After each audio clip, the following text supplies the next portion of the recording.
If it doesn't scare you, then like you aren't dreaming big enough. We need to Audit our system. Audit our life because we're spending so much money for all these things, and I like to live more modest. This is where we differ a little bit. I know, you like to live large. Something about a nice house, man. I like having a nice house. I refuse to be attached to a set of sticks. It's just a house. It's not a home necessarily. Like the home is with us, right? A lot of women believe that like they have anxiety. Things like that, those thoughts are like, I'm stressed out. And it's like, it might just be that your hormones are like pushing it. Winners are convinced that they will finish first.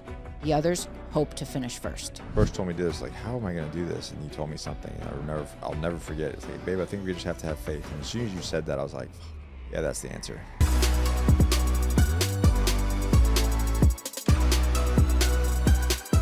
Good morning, babe. Good morning. We adopted a baby. We sure did. How's that going? So much better now. Yeah, I would say so. It was a little bit of like a shock. Gut check. Yeah. To the system. We weren't quite prepared for any of it. Wasn't like Dimitri. Nope. So we put in, okay, let's rewind. Yeah. Where do you want to start? Surgeries or no? Well, we'll start no, I mean, IVF. People know we did a bunch of IVF and like. People aren't keeping up. Like okay. That. They don't so know. we did a bunch of IVF cycles. After Dimitri To give him a sibling kind of as quickly as possible. Even before I felt like I was ready, we just like kept doing it because I was like, I think we did 5. I can't even remember. I'd have to go back and look. But the thing is like with Dimitri, we just got pregnant so quick. It wasn't like a big ordeal. I was 34 and we were like cooking. We're like, okay, cool. What we didn't know is that like after you do that, like your sperm being frozen for a considerable amount of time degrades the quality. Plus, like the vials that they extracted from you were like the first ones were the best ones, and then after that, they aren't quite as good. Which no one told us this that I had to meet. They weren't really clear on all that. It was just a lot of a big money sinkhole, which the whole process kind of is. What was that right? place called? Carolina Conceptions. Yeah, I would not go there. Wouldn't recommend. Would not recommend. 0 out of 10. They don't give you all the information. They gave us Dimitri, but the way that they go about things and they don't give you all the information.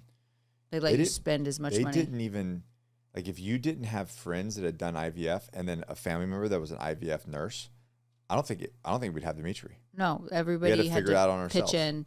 They didn't give me the trigger shot. Like I had to get it from somebody else. It was bad. It was bad. But bottom line, we saved our cycle. We had Dimitri. Went on to keep trying. It wasn't working. So you got a vasectomy reversal finally. Yeah, finally. It was like the hormonal, like for the women out there that do IVF, God bless you. It is so.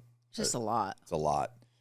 So I after those 5 attempts post Dimitri, I'm like, this is done. Like that was really hard on you. And then I was like, okay, I'll just go back under the knife again. Snip, snap, snap, snap, snip, snap.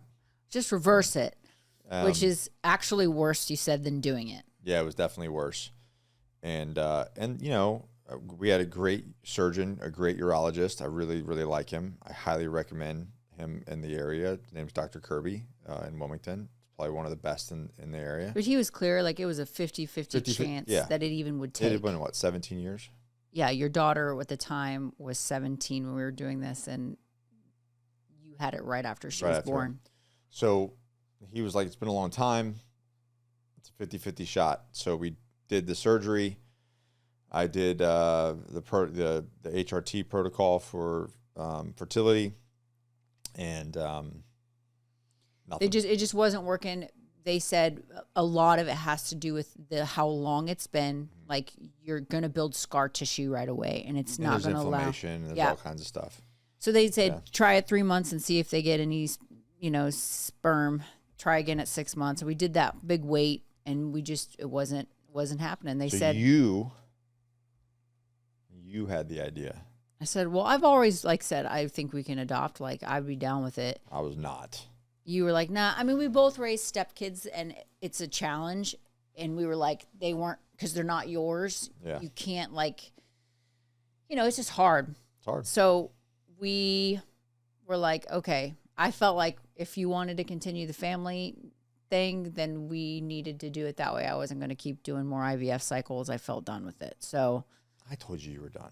Yeah, you said I was done, but I was like, also like, I don't know that I can keep going. No, that's too much. Again, for the women who do, God bless you. It's a lot. Yeah, especially when you're like somebody who trains a lot and you're into fitness and you're like constantly just like shooting yourself up with estrogen and progesterone and having to take time off. Gonadropins or whatever they're called. Like it was just like bleh. So we found somebody, a friend of ours actually uses an adoption agency here in North Carolina, and we found them and we put our stuff in there. This was January last year. We put our name in the hat. Like took them until about June to get us on the website. Yep. And in July. And we were thinking, man, this is going to take, because we wanted a boy. I know that's being selective, but a lot of people are like, oh, you get what you get. Well, I'd had 2 daughters, and I wanted him to have a brother because of my own, growing up with my brother and the way that we grew up. It's like, dude, that's how we survived, me and him. With each other. So that's what I wanted to give Dimitri, was that same experience. So, yes, I was being selective. I don't care. I mean, somewhat. We didn't care about race. We didn't care about really anything. The only thing we said was... He just had to have a pickle. He just needed to be a boy. But honestly, I was even like... Because they ask you things like, are you okay if there's been drug use by the parents? Yeah, are whatever. you okay? And we were just like, honestly, this kid will be just fine. We'll be just fine. It'll be okay. So we were thinking... How long? They'd said like there's like people that have been waiting 3 years. So we're like, okay, here we go. This could be a while. And then we're in... we were on the website in June. In July, I'm in New York shooting for The Punisher.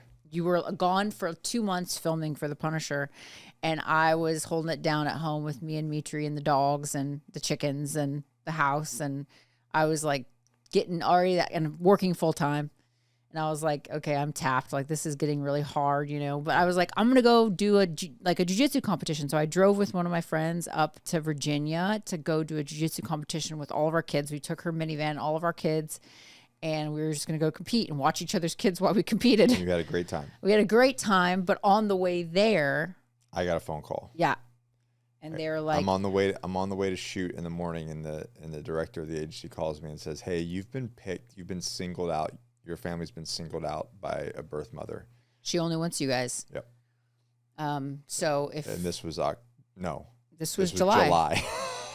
It's been. And they're like, and she's due in October.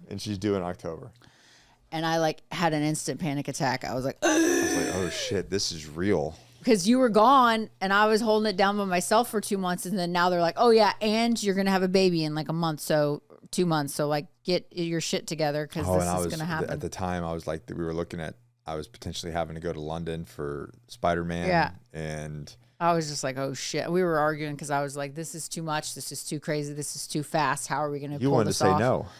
Well, only because I was like, there's no way we can get this thing figured. Like we can get our life figured out by October. Because the whole goal was that I was going to try to. Baby, you doubt me.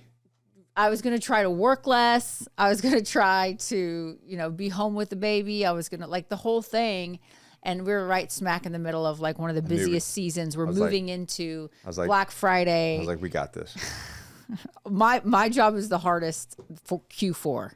Yeah. Like Q4 for Johnny Slicks is like the busiest time of my entire year. And I'm like, this is going to be insane. So I lost my match really bad. Because I lost so bad. I got hip really tossed. Bad? Yeah. Like bad? First time I've ever been taken down in a tournament. Yeah, but you didn't lose bad. You just got taken down. I mean, I lost by points, but. Do we have a picture of you getting taken down? I'm sure she does. Like your feet in the air? My feet were in the air. I got hip tossed. I've never been taken down in a comp. It did throw you off. It threw me off. Yeah. I was not in it. I was not. My head wasn't in my match at all. I was barely like. And it was bad. Anyways, so then I'm like having a mini panic attack because you're still gone for like another month, and I was like, okay, all right. Not great phone calls at that time. It was just crazy. But I knew that you told me when we first time we did this, because I was never down with adoption. When you first told me to do this, like, how am I going to do this? And you told me something, and I'll never forget. It's like, babe, I think we just have to have faith. And as soon as you said that, I was like, fuck. Yeah, that's the answer. If we're supposed to do it, we got to step out in faith. Yeah. And if we believe we're supposed to do it, regardless of how we feel. That has been my anchor through all of it. That statement that you made at that time has been my has been my anchor this entire time. And it was just so scary. That's really it. It's like, if it doesn't scare you, then like you aren't dreaming big enough. Like, people say that, and it's like really true. Like, it was really scary. So at the time we had a big house. Too big. We didn't even use the upstairs. Like, we stayed on the main level, all of us at all times. So, and we had another 3 bedrooms upstairs and another upstairs like loft space that we never even used. Never even used. Because we would work all day long, get home late, come out, spend most of the time outside feeding animals or jiu-jitsu. Yeah. Or be at jiu-jitsu all night and then go to bed, get up and leave again. Like, we were never really there. And you loved that house. I freaking loved that house. It was such a cool freaking house. But this is what happened is, like, before even the baby thing, I was just starting to feel like, gosh, this is just overwhelming. We had a house cleaner. We had people to take care of. We had people that came every other day to clean. We had somebody that came every other few days to do the yard. We were like full staff at our home, and we weren't even there for. And we're spending so much freaking money. And the goal with this house, we originally picked it because it had no HOA, and we were going to build a tiny home on the property and potentially flip the house and make a couple $100,000 on it, because we knew if we it would have made extra $500,000. If we put a mother-in-law suite, an attached house to it, we knew we could, because we'd been researching the area and like looking for a mother-in-law suite. It would have added another $500,000 to that house. So that was our whole plan. We had a ton of red tape with the city. They didn't want us to build in that spot. So like, after fighting with them over permits for 2 years, we were like, okay, like, if this isn't going to happen, like, let's go. This isn't like, the whole point of the house was to make money. I don't think that's what made it let it go. I think it was me being gone. You being gone and me taking care of it all myself. I went away to do this camp. It was like it was called like Mobility for Jiu-Jitsu, Mobility for Combat Sports. It was still an incredible course. It was really, really hard. We did 7 hours a day of physical training. Hardest physical thing I've ever done. I mean, we did jiu-jitsu all day. We did strength training. We did, everything you can imagine, sprint intervals, like all day long. Super, super hard.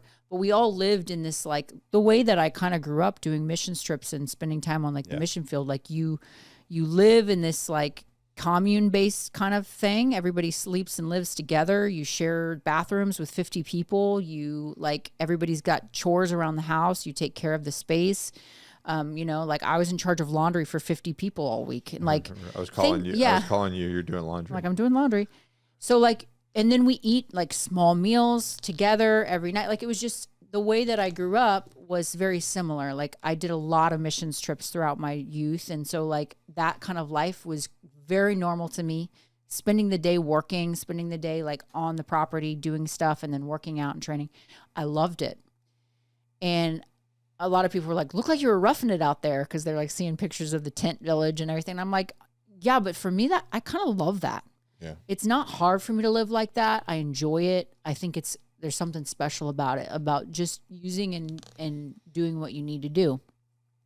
So that kind of like put me in the headspace already, that I was like, before we even found out about the adoption, I was like telling you, I feel like some things in our life need to change, because you were like, we need to update, kind of audit our system, audit our life, because we're spending so much money for all these things that we don't even use. And I was just feeling like, honestly, a little like gluttonous and guilty about it. Like, the fact that we were kind of like living above what we needed so wildly made me feel kind of gross. I don't know. I don't like that.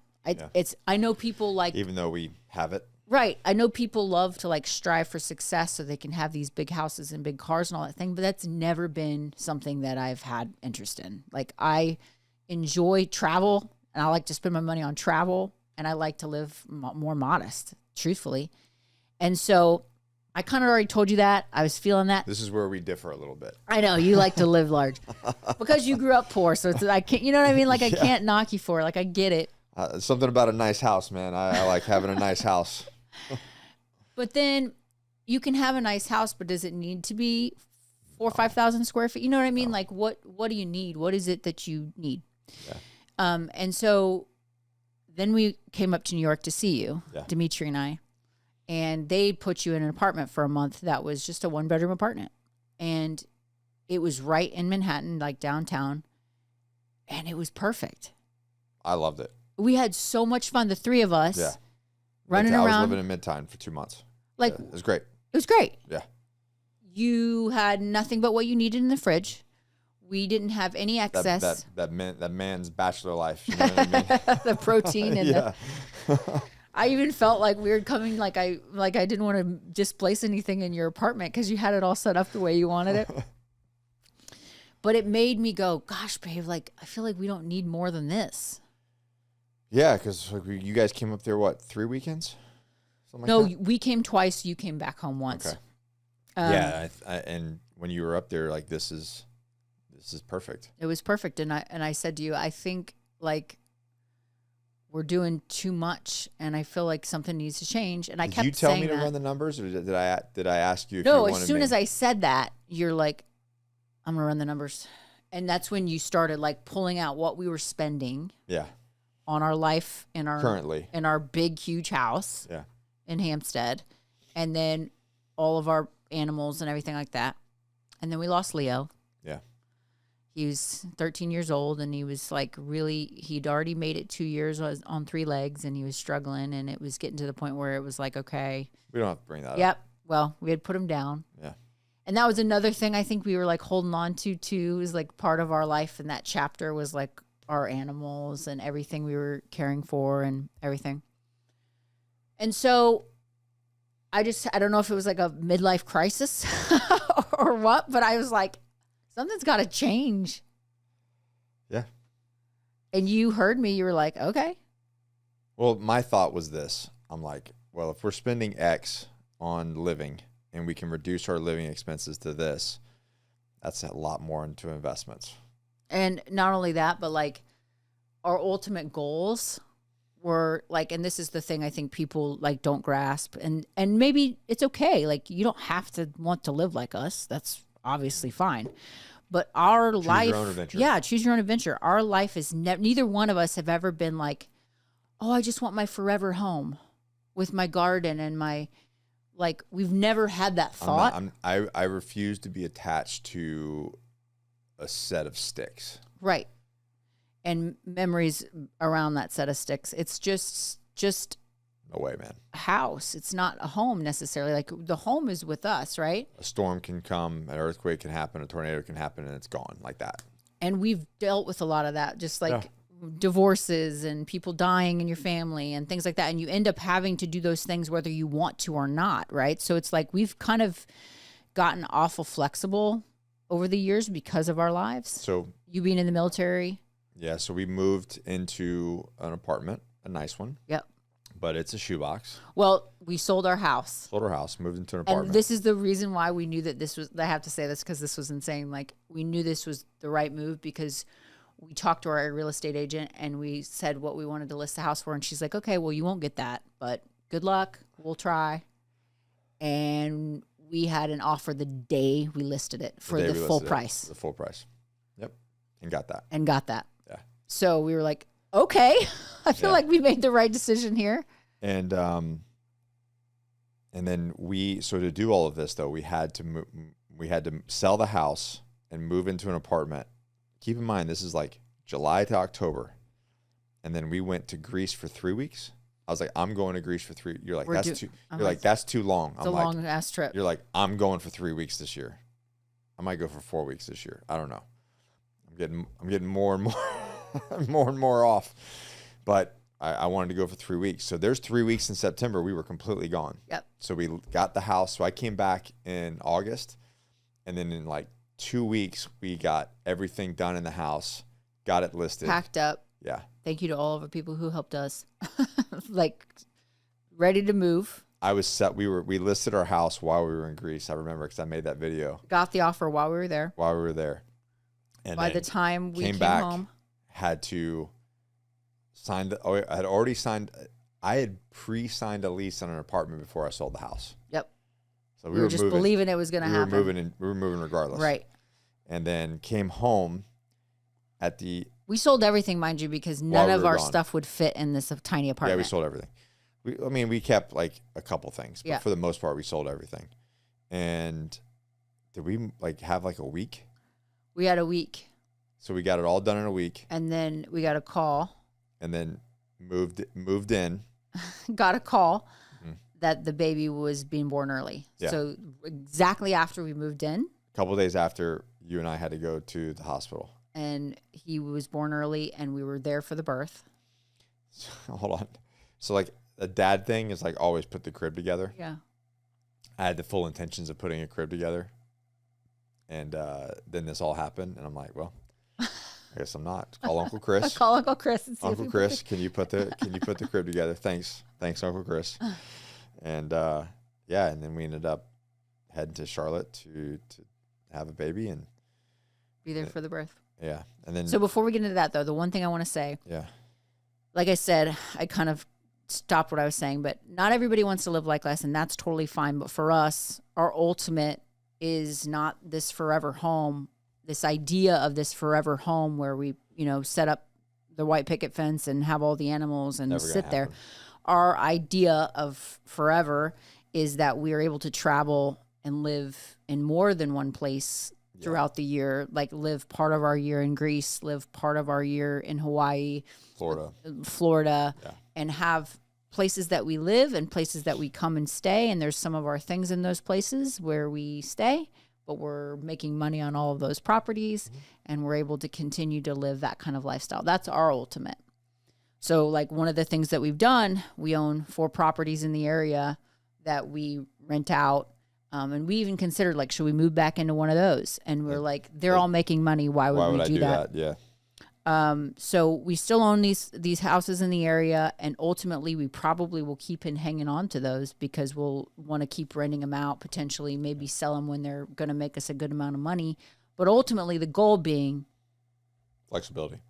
We do homeschool, we work from home, and we travel.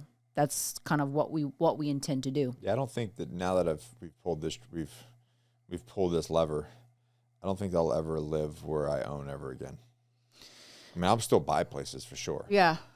Like I'll like to buy, and we'll have a house in every little location, but like. And maybe we stay in it for 6 months, but that's not our forever home, right? No.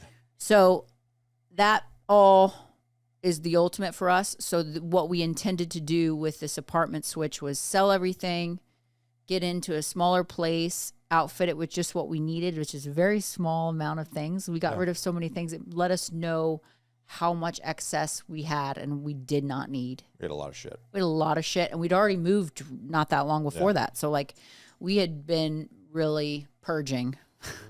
And it was a huge sense of relief, honestly, for me. I felt like a huge weight came off being able to do this. And now we live in this little tiny apartment, the 3 of us. 4. I'm telling the story. We still hadn't got Luke yet. Got you. We lived in this apartment with just the 3 of us, and we're looking around like, wow, we did this, right? We go to this hospital. This lady's got to give birth. I go pick her up. She didn't even have a ride. The birth mother didn't even have a ride to the hospital. So I went and picked her up, met her other kids, met the biological father. Everybody gave them all a big hug, went to the hospital. We were there in the room for the C-section delivery. We were able to like be there right when he came out. I held the birth mother's hand through the whole thing. Immediately, they're like, he's got to go to a NICU immediately. His lungs are. He was 37 weeks, and they said 37-week-old white babies just don't breathe well on their own. It looked like, from my point of view, it looked like a tension pneumothorax, and I was like, oh, that's not normal. So they CPAP'd him, and we spent a week in the NICU. It was pretty stressful. We had to go out of town to a NICU because they didn't have one in that town. Yeah. So the birth mother didn't even get to see him. Nothing. She didn't even get to touch him or hold him. We were in an ambulance and on our way to the NICU. Spent a week there, but then afterwards we got her over to a coffee shop to meet us so she could see him and say goodbye and everything. And she's awesome. We love her. That was a learning experience. That was a learning experience, man. Because I had 3 other kids that didn't have to do that with, and that was stressful for me. And also, I think everybody asks me like, how is the bonding going? And I'm like, honestly, I think adoption at this like infant stage it's got to be what it feels like to be a dad. It makes sense because, like, for me, there was no difference. Yeah. For you, it felt the same. It felt the same as all my other kids because baby came out, went over to the little table and I go over there with the nurses. You know, I cut the cord and I'm over there and I'm helping them do their thing. And that's when, you know, typically dads like see the little baby and the little thing while it's getting worked on. You're like, oh, this is shit. I got to be responsible for this life now. Yeah. And that's when it kicks in, and that's what it did for me. There was really honestly no difference. To me, it felt like I was a dad. Like I felt connected and responsible. Yeah. But I didn't have all the hormones, any of the hormones, any of the stuff. So what's interesting about this process, for me anyway, was if like with your own kid, your wife is pregnant, like there's this whole buildup of having a baby. For you and I, this was just we were business as usual. Yeah. We're just running at 100 miles an hour, and then. But you also have a baby. On October 7th. Oh. Now there's a baby in your life. Yeah. And like I remember coming home after the NICU and we're like, holy shit, man, there's a baby in this house. He's over there and he's over screaming. there. And it's he's like, screaming. oh yeah, shit, there's a baby over there. Which damn near I thought was going to break us. Like, it was so hard. It was so much harder. I don't know if it was because the lack of buildup or I've gotten older, but I'm like, oof. This is, or just how fast our life still was. I think one thing. Yeah, there was no like, I'm going to take off 6 weeks because we just had a baby. It was like, no, life is continued and we just have an infant involved, a newborn. Woo. Still doing jujitsu every day, still doing normal life, trying to figure it out, being like not sleeping at all. But then all of a sudden, he starts sleeping through the night. Was it 3 months? 3 months, basically, when we switched him to formula. He's doing like 12-hour stints of sleep. We ran out of our breast milk supply. Yep. We had a donor breast milk he did for 3 months. It was great. She ran out and then we moved him to his own room. Yep.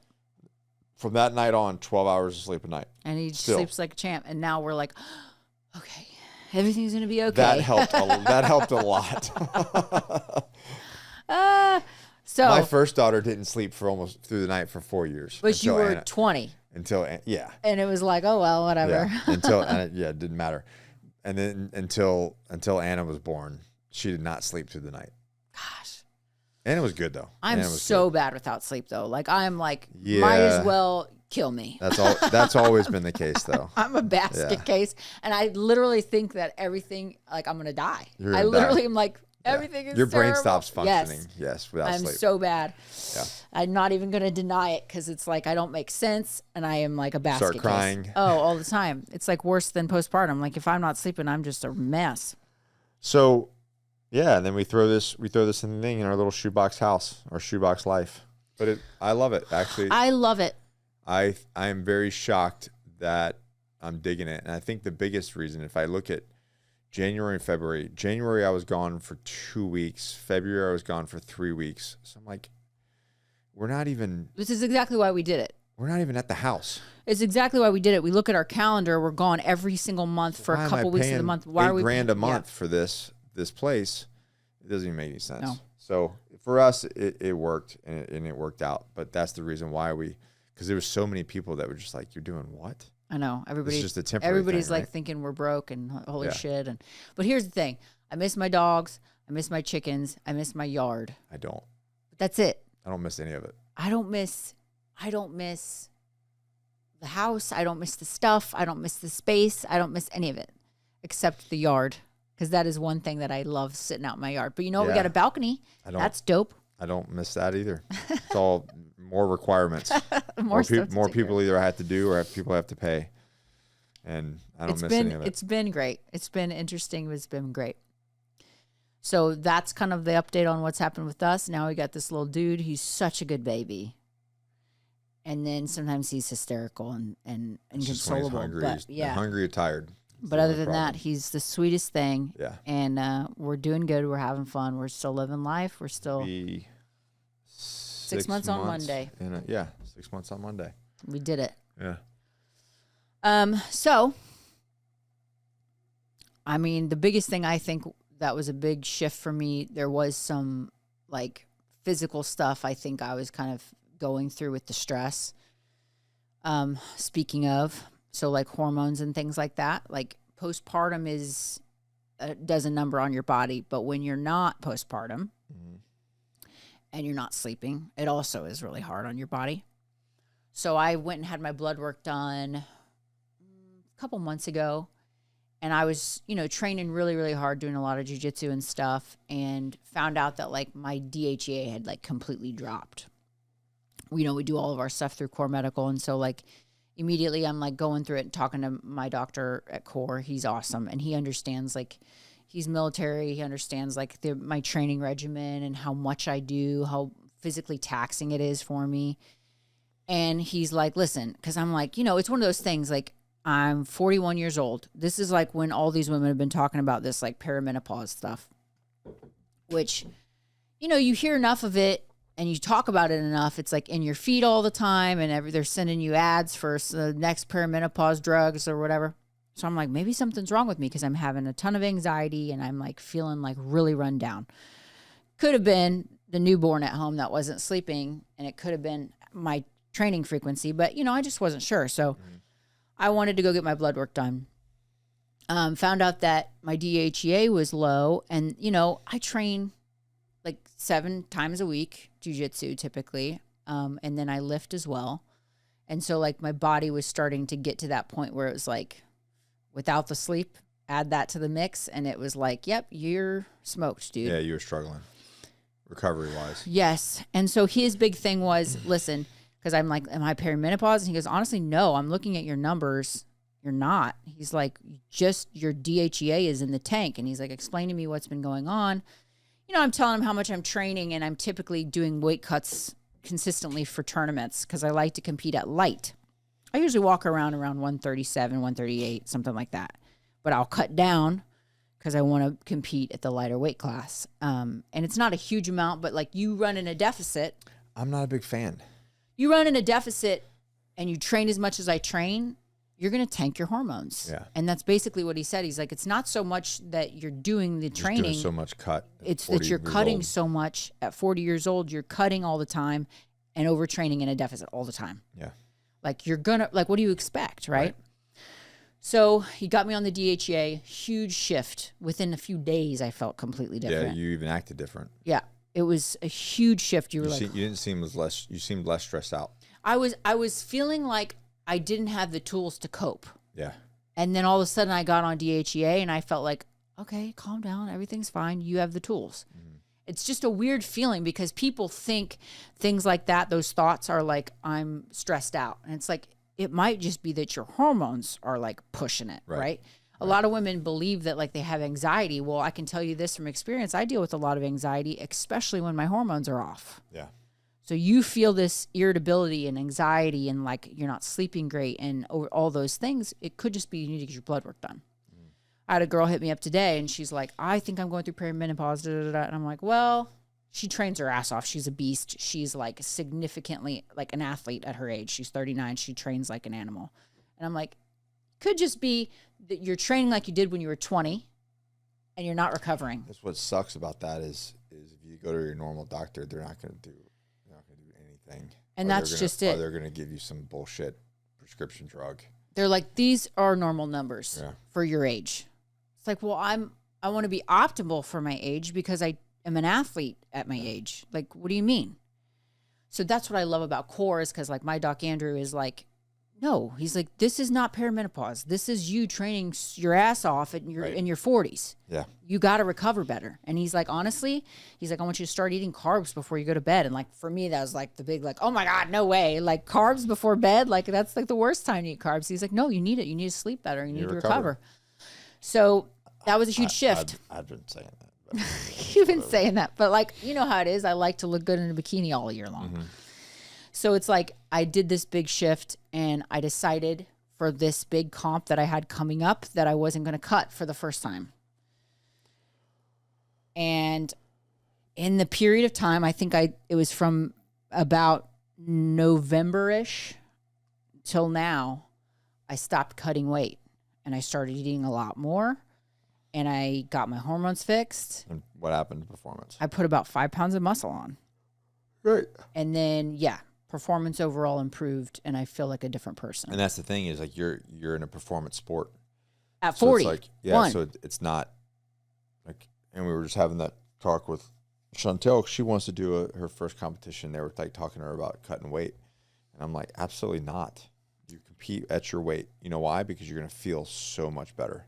You know, my friend Felice competes all the time, and she's always like right on the line. And she's like, listen, if they start paying me to compete at 40 years old, then I'll cut. Yeah, right. But like, if I'm not getting paid for the title match, like, why would I do that? Right. Absolutely not. Yeah. So huge shift. I like to talk about that just because I really do get hit up. Almost all my girlfriends are about the same age, and they're all like feeling a lot of these symptoms. And I'm like, perimenopause is a made up term, first of all, that somebody came up with that was like, okay, not menopause, but what happens before it? Perimenopause, right? So it's like, it's just really a way to say like you're aging, and you're aging. You're in your 40s. But you can optimize your hormones. Yeah. So that you're not in the tank and just accepting, I'm just going to let myself age out of this until, you can feel amazing. And still work. Yes. And not feel like you're so irritable that you want to pluck somebody's eyes out. So you finally listened to me because some other guy said the same thing. It's about par for the course, the way things work. So if your husband's been telling you something, call me and I'll reiterate it for you. And then you can say, I told you so. That's what I do too. I listen to somebody else. I'm like, I have this great idea, babe. Like, you never thought about it. But you didn't cut. You moved into Master's 3 because you got older. Because I did get older. You got older. And then you just did pans. Yes. And took silver. Yes. Shocked the shit out of myself. Not me. Well, honestly, just because I hadn't competed in a gi in 2 years. So the last time I competed in a gi was Pan's blue belt 2 years prior. You got knocked out first round, right? Got knocked out the first round, and it was the stupidest match I've ever done in my entire life. Blue belt shit. Blue belt shit. It was the stupid. I was winning the whole match, and literally, if I just had somebody, like one person, be like, Allie, don't do anything, I would have won. But instead, I was like, oh, I'll just sit back for an ankle lock. It's right here. Sweep. You can't do that in IBJJF because if they stand up, they'll get sweep points. And they did. And they did. And then we were tied, and they gave it to her. Don't do that. Anyways, that happened 2 years ago. Exact same mats. I competed on the same mat. Did you really? Yes. Oh, wow. How funny is that? Yeah. Same mat. My spectator friends were in the same exact spot, the whole nine. Anyways, and honestly, the only thing that changed was my mindset. Honestly, I feel like, yes, obviously I've been working my ass off on some jujitsu things that I needed to fix. That's an understatement. Oh. Yes. I've been working to fix a lot of shit. Yeah. But you're working a full-time job plus having to deal with my shit and all the kids and training basically like a full-time athlete. Which is why I take hormones. But let me just explain this to you really quick. I read this because you got me this book for Christmas. And then completely blew it off. I was like, thanks, babe. I researched. There's a great book out there, and I researched, and I didn't even believe it. I was like, there's no way that this book, because didn't have many reviews, it wasn't very popular. But once I started thinking about it, I was like, well, what is the niche of competitors? Like high-level competitors. I'm like, that's a small bracket of human beings. Not people that just want to win in life. Like, no, I want to win in competition. That's a very niche thing. So I kind of waved off this book as I'm researching, trying to find the books, and I finally went back to it. I'm like, no, this is the book. This is the number one mindset book for competitors. And I finally got it for you. I got it for you for Christmas because I know it's something you have been struggling with. And so this is the deal. Everyone knows this who knows me. You didn't read it. I didn't read the book. Everybody knows this who knows me. I perform better in training than I do in competition. I have in the past anyways. That has been something like even, our professor, like I send him my matches and he's like, what the hell, Allie? Your jiu-jitsu is better than this. Why'd you do that? And I'm like, I know, I'm sorry. Because it's something that like I don't know what it is. I don't fully understand it, but basically all I can say is it's like the fight or flight kicks in, my parasympathetic nervous system takes over, and I sort of just go blank. Right. I get out there and I go blank. And when I have a coach yelling at me what to do, I just do what he says, and then I'm fine. But when I don't, I just am like literally, I just go blank. Yeah. Sometimes. So it's like something that I've struggled with is believing that I can win because I've like lost so much. Mm-hmm. Like I won almost all at white and blue belt because I just was like, whatever, I'm having fun. But then once it started to count, like when it started to matter and the matches and the tournaments were getting bigger and I was a purple belt. And there's like more talent involved. Everybody's really good. I was like, I like right. Spaz out, right? So like right. I started to get like a little bit doubtful of myself and everything because I kept losing. So you gave me this book and you're like, take the book and read it on the plane. It's a short book. It's short, but like I was listening to it on the plane. The book's name is Winning in the Mind. Winning in the Mind. And really quick, I'm gonna read this to you because he talks about something that he calls his mental management system. And this was a different thing. He was a Olympic competitive shooter. And so that was another thing that I was like, how does this play in? How does this play in? Because it's not the same physicality. Again, more research, it like led me back to like, this is the #1 book. So, and it makes sense now why. And what's funny is I posted a picture of this book in my stories, and a lot of athletes that I admire were like, I'm reading that right now. Right. So anyways, I'm just going to read this small little snippet. It says, winning is a process. Okay. In my more than 25 years of competition, I have been both a participant and a winner. I can tell you it is much more satisfying to win, obviously. I think everyone knows that. A fact not so wildly known is that 95% of all winning is done by only 5% of the participants, like on repeat. What makes that 5% different? I interviewed Olympic champions of every size, color, nationality, economic status. The media would explain their success by calling it talent, as if they were gifted in some special way. I know many champions feel that they are fortunate, but none admit to being gifted. Talent equals skills that is acquired, not awarded. I'm gonna say that again. Talent equals skill, and it is acquired, not awarded. But a skill alone will not make you a winner. Just under the top 5% are thousands of skilled participants who place high in the competition but fail to win. It's not anything you're born with. We're all born with the seeds of greatness within us. In my observation, after competing against and teaching the world's best, the primary thing that separates winners from others is the way they think. Winners are convinced that they will finish first. The others hope to finish first.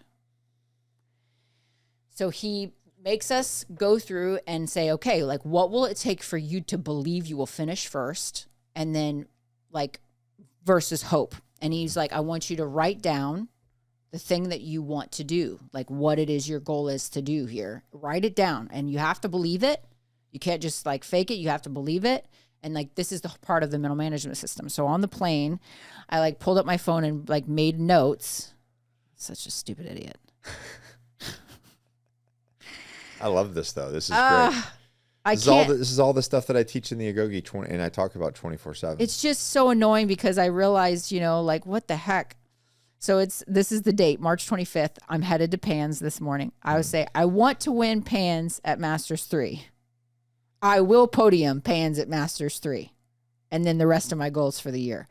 I could not bring myself to say, I will win Pans at Masters 3 because I didn't believe it. I said, I want to. And then I said, I will podium. But you did. Which I did. Like, what a dumb idiot. Like, why couldn't I just you believe said, it? I'm going to get gold at Pans. Yes, period. Stop. Yeah. Period. Stop. But because I did, and this is the truth, when I was out there. Because you said you believed that you could podium, but you didn't believe that you could win it. In a gi. I was like, so you didn't. And what's so crazy is that, like, I literally, when I was out there for that third match, I felt it. She was tired. She was smoked. I mean, she was good. She was good, but she was smoked. I could hear her breathing. She was breathing heavier than I was. Yeah. She was, I just watched her fight. She just fought like amazing matches. She was right in front of my face. I'm like, she's smoked. I felt it. We were both pulling on each other, the same strength, but I felt myself start to be like, I don't know if I can do this. I started to do that in my head. Doubt in the thing instead of driving forward. Yes. Yeah. And she got me. She caught me instead, and just even that distractive thought. Instead of being Mitri, what did he say? What did he say when he ran out there? He goes in Kansas City. He goes. It was his last match to get gold. Yeah. And he's like, "Hold on, I'm gonna go get my gold medal," and runs off onto the match. He goes, like, "I'll be right back. I'm gonna go get my gold medal." I was like, "Damn." Be like that. Yes. And that's exactly right. It's like, yes, you can have those feelings of self-doubt sometimes, but like if you're training your mind to believe in yourself, like that can't be part of the game. Yeah. Like you can't be afraid. Yeah. And I felt myself feel afraid in the last match and I lost, right? But it's like, she was good. She got her brown belt on the podium. I was happy for her. It's happened to you twice It's now. happened to me actually 3 times. The chick that won. I mean, for brown. Yeah. The chick that won Nogi Worlds the first time, she took second, I took third. She went home and got her brown belt the next day. No, I'm talking about at the podium. Oh, on the podium. That's happened twice. Yeah. Just this year. Yeah. My 2 matches which tells that I you, lost. which to me says a lot. It's like, that's where you're right. For my age group and my weight class. Yeah. And like I said, I stayed at this heavier weight class, so I didn't have any deficits. I ate whatever I wanted. We went out the night before. I had big old acai bowls. Like I was crushing food and drinks, baby. water. Yeah. That's it. But it's like that sort of like, God, it just made me like, it gave me such a wake up call. Every single, and I have been very fortunate. I'm very blessed. I'm very fortunate to have be surrounded by the caliber of people that I have in my life. Like I am surrounded by some of the world champions of multiple different, domains. Every single one all tell me the same thing. Because when I interview them, when we talk about this stuff, they all have this same belief system that they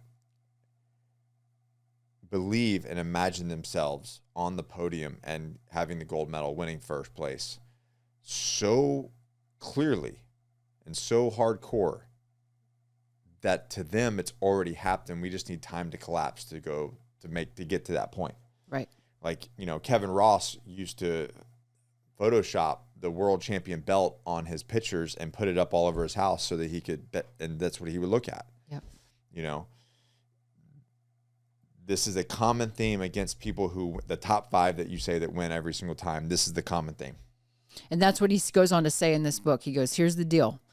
You get this mental management thing under control and you believe you're going to win. He's like, the only way you'll lose is if somebody better than you in the skill set who also has that same mindset is better than you. That's the only way. If you both have the same exact mental training and you both have the same exact skill level, but they're a little bit better, that's the only way you're going to lose. Yeah.